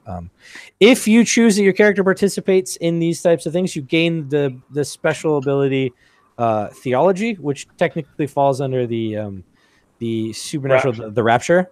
So this is the rapture ability, and so you gain plus 10 on your rolls. Or advantage. You gain the advantage of rolling toward knowing what supernatural entities are, just because this group talks about them. So Brother already has it. He would get a bonus. So if Brother already has it, then yeah, he would just get another bonus or a slightly higher bonus. We'll discuss that if he already has it. If you already have it, then we can discuss what will happen after that. The same thing happens with if you don't participate in this weekly event, you still gain a knowledge bonus. The difference is you get to choose which one you want, because on top of your personal apocalypse, right, you get to choose a personal apocalypse knowledge bonus, because you're talking with the other survivors about stuff. And while everyone can do that, the difference is that these guys meet every week to discuss it, so that's more prominent knowledge that they have versus everyone who maybe has an alternate group that meets, right? Who's like, I don't want to talk about religious matters, but man, them zombies, then you just shoot them in the head, they don't die, and like, what? They don't die, etc. And like, so there's a counter group that maybe is like that. So that's the other side. So you have to just choose when you make a character whether or not you feel that person participates in the weekly worship session. So would there be something on the side outside of that then? Like is there a science club? No, well, not so much. Well, I mean, you could call it the science club just for generalities, but something where they have a discussion, like where you're actually. There might be something where we were talking about how the kids don't have anything to do, that type. Yeah. Where there's like kind of not you got a school, but they're being educated in a, like maybe for instance, Jake, our survivalist, has a, once a week he meets with a group of kids and anybody who might be interested and teaches, like something where you might be able to learn get a little additional help on one of your skills or something of that nature. It's something that's like more of a over time you've developed, like enough to get like a +5 in a particular skill, but it's something you'd have to go to regularly. It's like yes. So the answer is yes. And you've actually struck the part about the campaign in between sessions, the right. Off-camera stuff that was going to be part of the campaign. When the question is, if you gain experience points at the end of a game session and you use it to increase some, like gain a new skill or increase a skill or increase a base stat, how do you do that? Right? Like that's a question. Like how does the character actually suddenly gain more knowledge and a thing, and now doesn't have disadvantage when doing survival, right? And that's the general idea, is that everyone in the family is willing to work with each other to help each other learn stuff. So the explanation is, when you're on your downtime and you're spending your experience points to gain a new thing or to up something, that's how you did it, right? Does that make sense? So unlike just being able to go and say I participated in 10 sessions with Jake and therefore I gain advantage on survival or something, that's just the explanation for how you gained survival as a skill, as a proficiency. Is that clear? Cool. Good. Okay. I was like, I see nodding heads, but I don't see anyone actually saying yeah, sure. Okay, cool. All right. So that's the major points of the campaign. Does anyone have any other questions or things they want to talk about for their characters before I have you actually introduce your characters? Oh, I guess there's the timeline. You guys want to hear the timeline or you just want to read it? Well, we could That's go at the to bottom of the timeline. page, right? Yeah. Not that long, right? Yeah, it isn't that long. Do you want me to go over it? You may want to go over it for those following at home. Okay, that's true. For those of you at home watching this session to prepare for our first game or third game or ninth game, there are probably going to be, in my view, probably 10 or more sessions. 10 and 20 is what I'm thinking, depending on how people are feeling. And there's also going to be out-of-game sessions, like out of the internet, like physical real-life sessions, in which anyone who is able, specifically you two that are on my thing, that's you, and you guys know who I'm pointing at, can physically come to when I have that figured out. But anyway, so there will be about 10 to 20 sessions, and in that time you'll sort of address the things that go into the game. But to start off the campaign, for those of you that are jumping in at any point in the campaign, here's the world as you know it. Aww. So the world outside of the home is been completely devastated. You're in Minnesota, the state of Minnesota, and right next to you is the sandy beaches of the Great Lake Sea. Somebody just knocked on a door somewhere. Yeah. Someone jumped something. Go for it, bro. Oh, he's silenced himself. Okay, cool. I'll wait. Okay, he went away. All right, so there we go.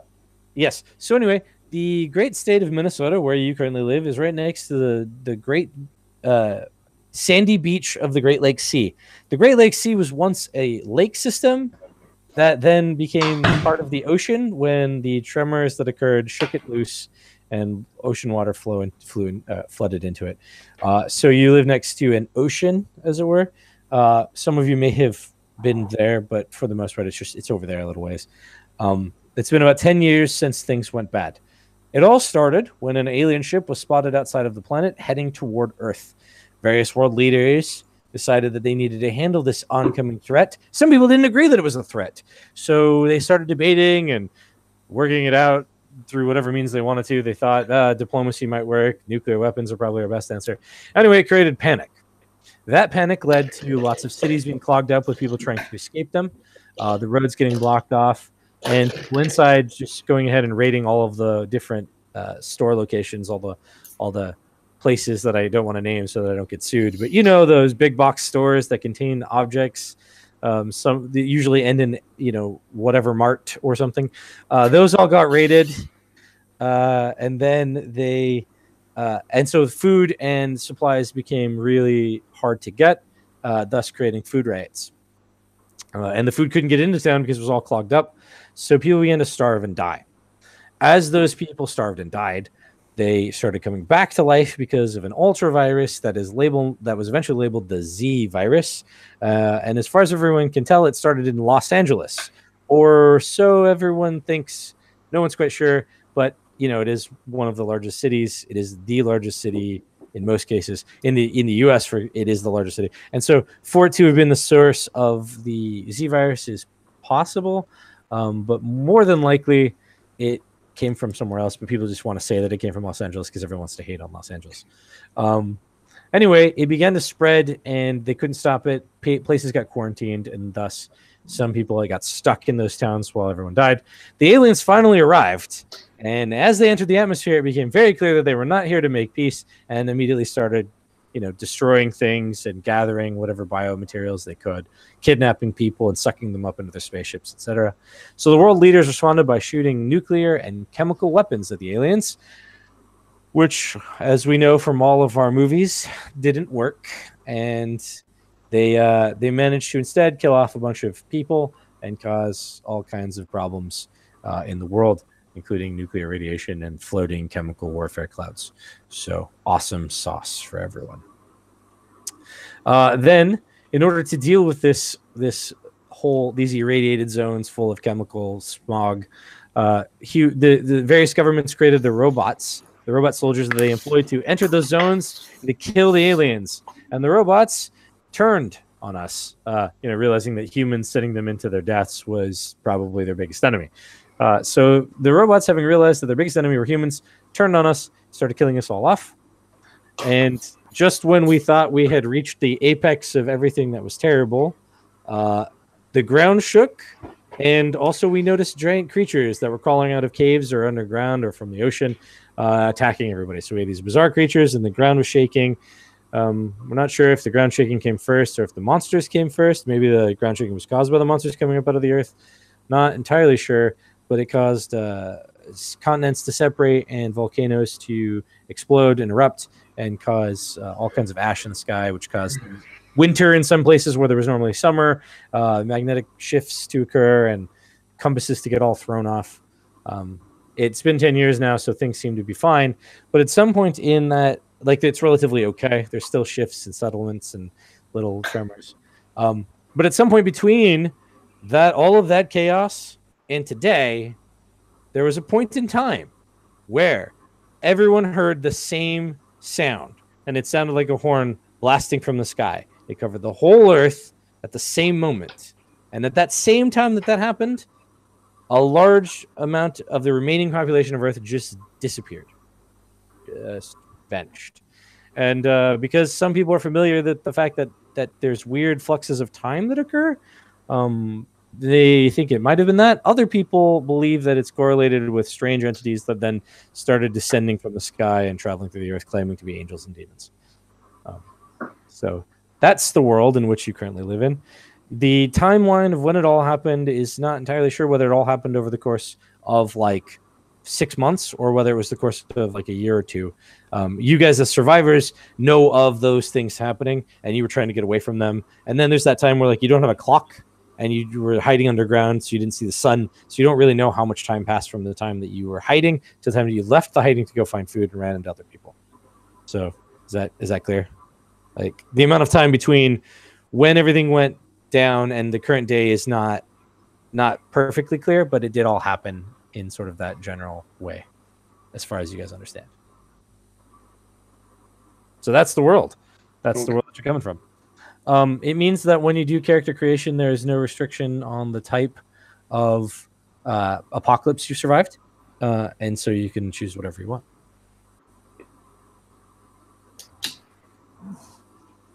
Yeah. And also, when we do the next session, when we do the first session or the next session you appear in, I'm sort of hoping that everyone has a character, either a predetermined character, a pre-generated character that they're modifying for their own purposes, or has their own character that they've created that they'll have it ready by the 11th of August, which is when our next session will be. And then they will hopefully have a write-up on like the basic history of that character and whatever they went through to get to where they are, and sort of describe how they're part of the family, right? Like if you chose to be that you went with Nate on an event and you live in the tents, just sort of explain why that's like how that correlates with what you sort of envision for your character's general personality. I don't think everyone should have, I personally, I never have my characters. I may write an entire like 50-page backstory for my character and then in the game session immediately change their personality. So I'm not expecting you to have the character's personality set in stone and know every little quirk and strange thing about them, but just have like a general idea of what their backstory is and sort of how they came to be where they are. And so that's just what I want you to have ready by the next game session. And if you have that backstory idea, a small write-up, it could be a paragraph, it could be 10 pages, I don't care. If you have that ready, you can send that to me by the 9th of August so that when we start the game session, I generally know what your character is before we walk into it. You don't have to have the character entirely finished, just have the write-up sort of ready. That way I know what to expect from your character and thus how the dynamic of everyone's going to sort of flow and the other people in the family and how they're going to interact with that person. That's all I expect from you guys. So, be cool? Yes. Yep. Cool. Any other questions about your character?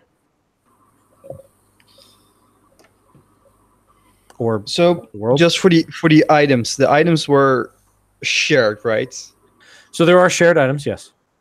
Do you have some of your items for yourself? Yes. So your character will have your own items from the character creation. Like I said, you're allowed your own personal items that you didn't want to share with the family.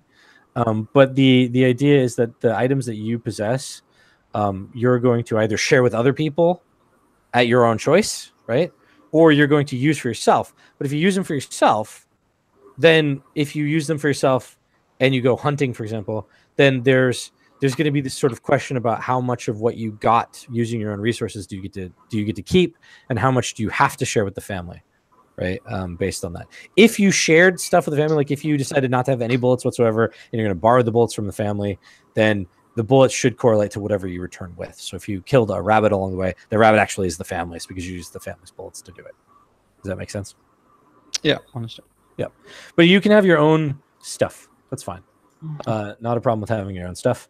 You just then the idea is that when you're out adventuring, you're going to share that or use that with each other, which I think is what you're already going to do with your stuff anyway.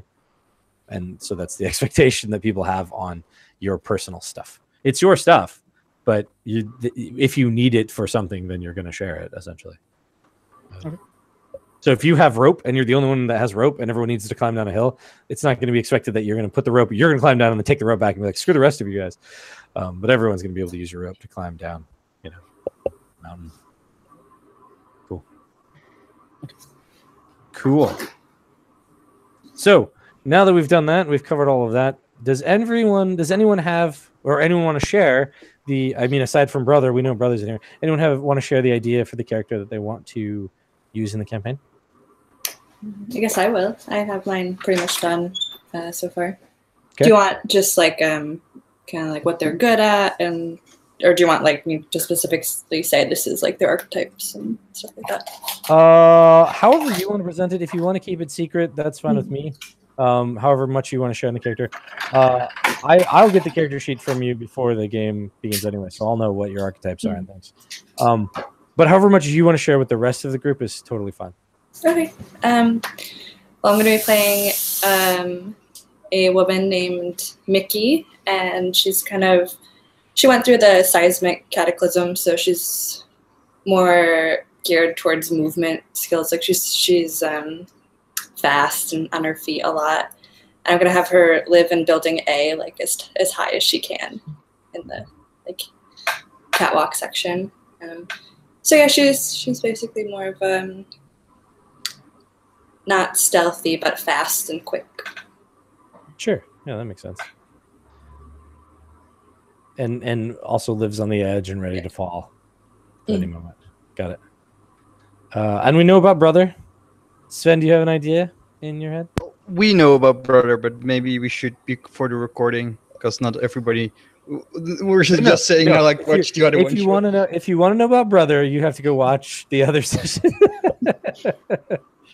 No, that's fine. I mean, if David, do you want to just quickly reference who brother is? So that's his actual name. It's brother. His last name's Kane. He has a female sibling named Sister, who maybe they'll encounter, maybe they won't. But so his first name is Brother, and he's actually priest is his secondary choice. He's actually a Ronin, and he has basically his holy book is called the Holy Book, and it's basically a notebook and a folder, and it's got passages from the Bible, the Quran, the Book of Mormon, Tolkien. It's got chicken soup for the soul. So it's all sort of mixed in there. So there's no real one single faith.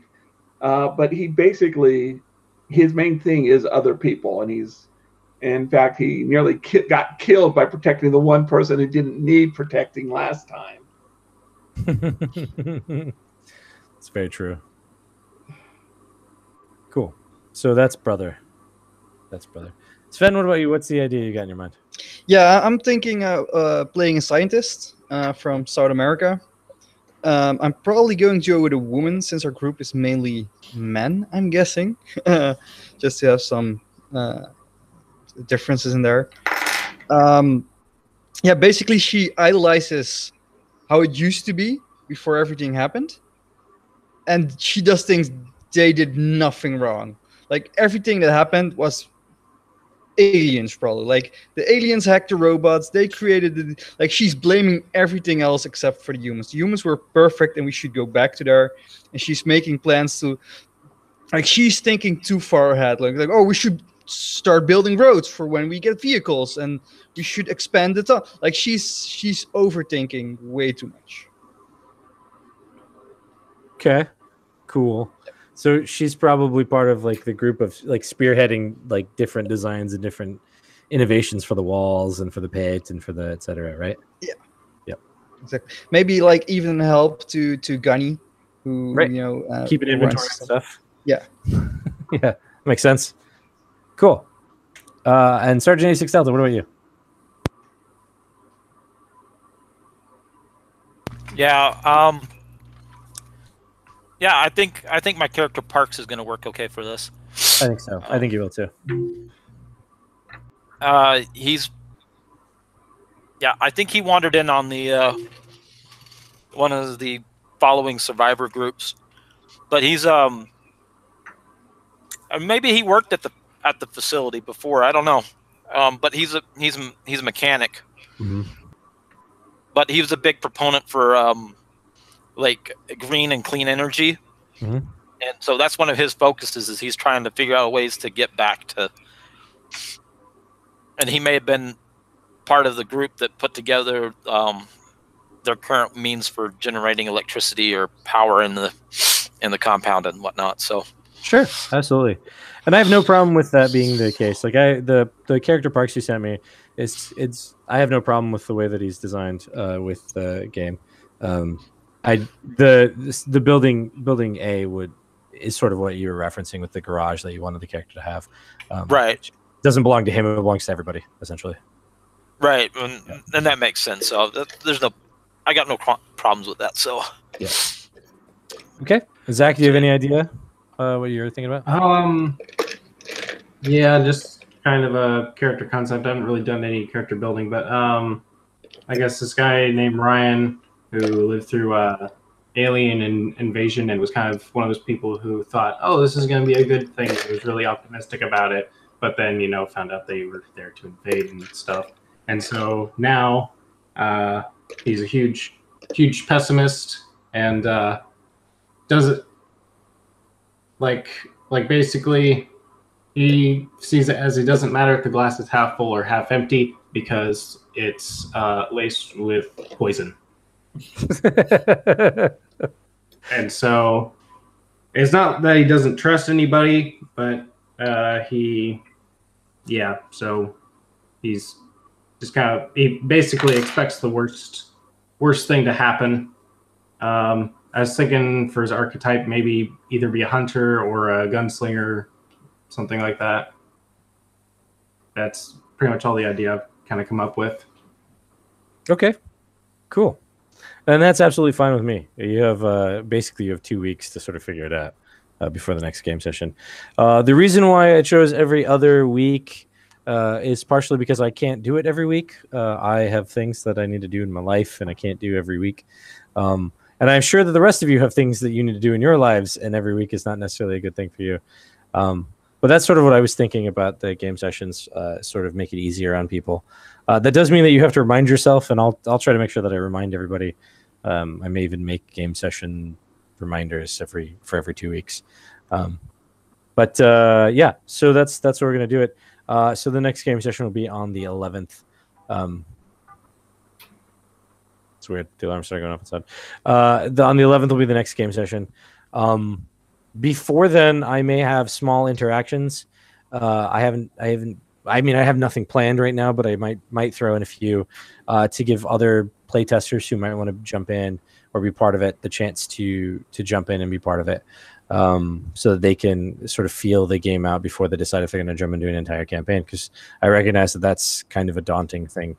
But if I happen to have one of those smaller game sessions, then you guys are more than welcome to show up to it. Not a problem with me. And you can play out your characters. I will admittedly have probably something smaller happen in those, so you won't get the full XP benefit from showing up to like one of the actual game sessions. But there'll be small interactions. Like I was thinking about today, depending, like if everybody came in with a character already created, then I was going to have a little bit of interaction with the elders, and then some hunting that happened, right? Just some basic stuff, so people can get used to like the rules for I'm going to shoot at that deer, and it's going to try to dodge out of the way, etc., and like play that out.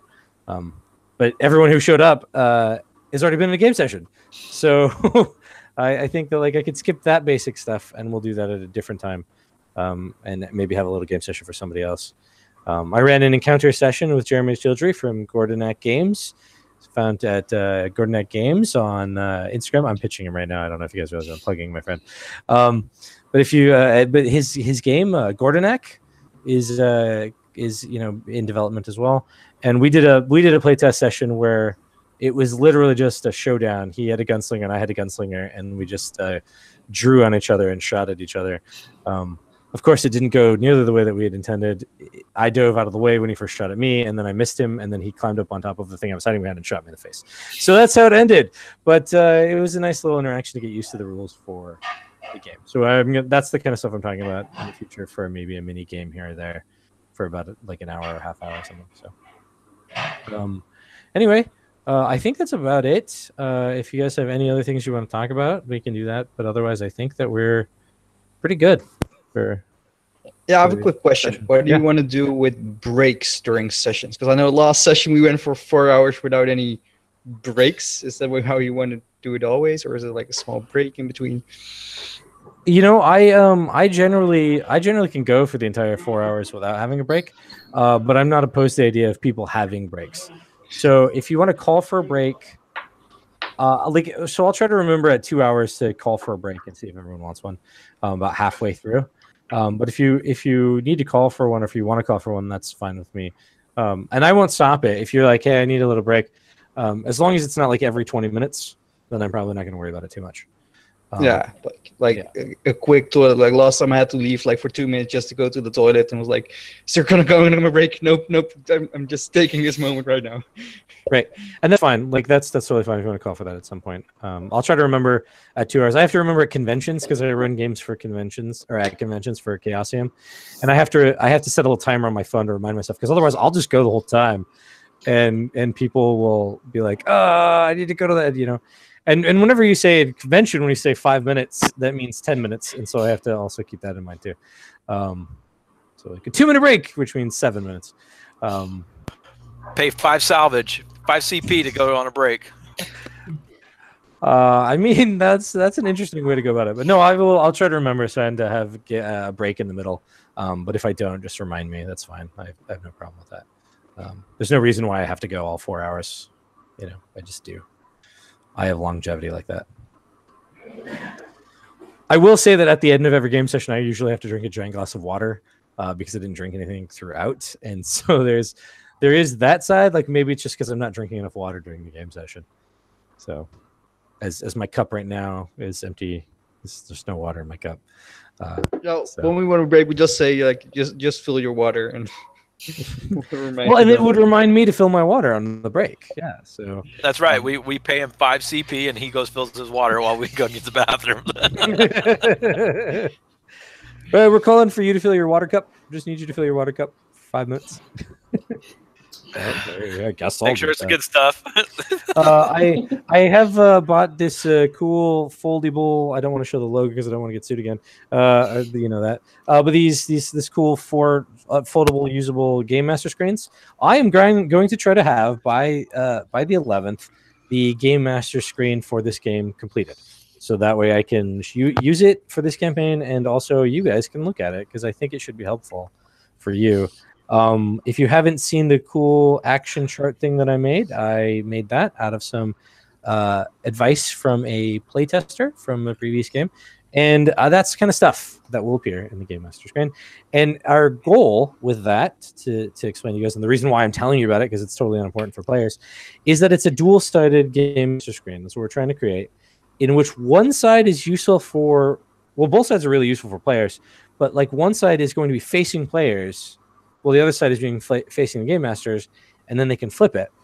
And so one side's going to be like non-combat, and the other side's going to be combat, and then flip to the other way, right?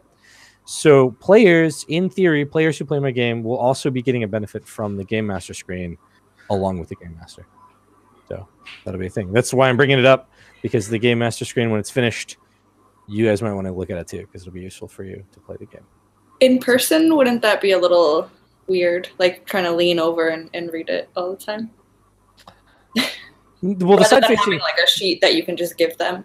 Well, the side facing me will only be for me to read. The other side facing you should be readable for you. No, I mean, if it's like at the table and you're like on the other side of the table and you want to read the side that's facing you, like the player wants to read the side facing them, I got to like lean. And very true. Also very, very true. Bring opera glasses. Yes, everyone has to bring binoculars. Yeah. No, that's a good point. But it'll be something that you could do with just a printout and have just like pinned at the end of the table so you can look at it. Well, there's also the distinct possibility that every player will sit down with their own Game Master screen in front of them. And if there's not a lot, you could just use larger font. Also true. But that was the thing I think we discussed last time. Like, you want people to buy the book, and there's not a GM book and a player handbook. And it's like, if you only want to play and you just get this GM screen you never use, it's great that you can also like flip it and actually use the screen as a player.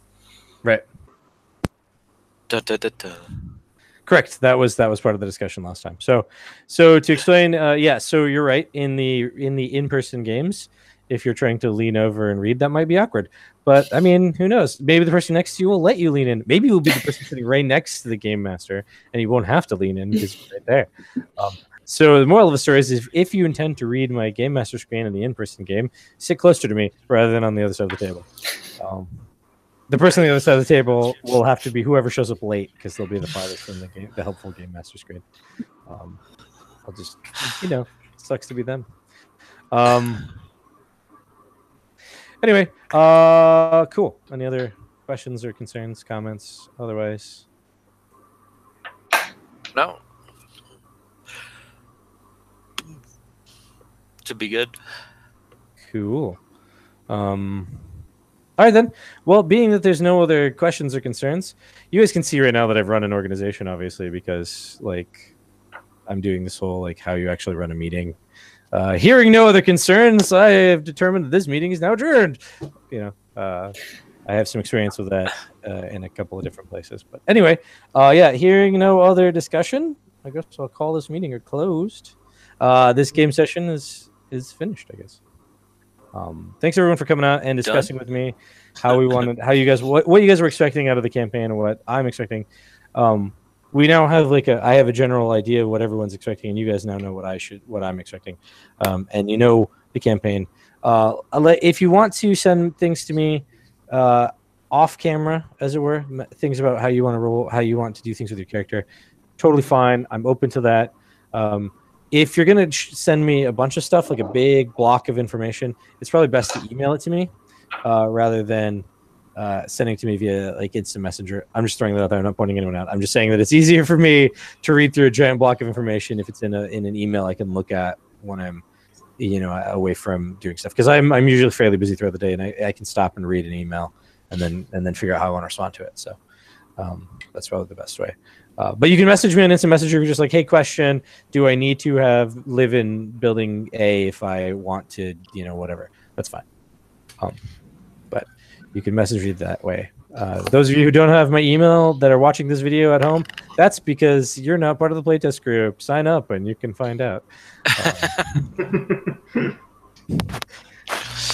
Sad. All right, thanks everyone.